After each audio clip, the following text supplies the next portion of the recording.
पंजाब में बल्दियाती इंतखाबात से मुतालिक चीफ इलेक्शन कमिश्नर की सरबराही में इजलास। पंजाब हुकूमत को दरकार दस्तावेजात के लिए खत लिखने का फैसला किया गया है।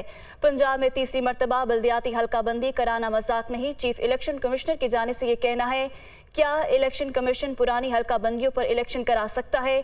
अगर ऐसा हो सकता है तो आज ही बल्दियाती इंतखाबात का शेड्यूल जारी कर देते हैं। चीफ इलेक्शन कमिश्नर की जानिब से ये कहना है। तो पंजाब में बल्दियाती इंतखाबात से मुतालिक चीफ इलेक्शन कमिश्नर की सरबराही में ये इजलास हुआ। पंजाब हुकूमत को दरकार दस्तावेजात के लिए खत लिखने का फैसला किया गया है, जबकि पंजाब में तीसरी मरतबा बल्दियाती हल्का बंदियाँ कराना मजाक नहीं। चीफ इलेक्शन कमिश्नर की जानिब से कहना है कि क्या इलेक्शन कमीशन पुरानी हल्का बंदियों पर इलेक्शन करा सकता है? अगर ऐसा हो सकता है तो आज ही बल्दियाती इंतखाबात का शेड्यूल जारी कर देते हैं।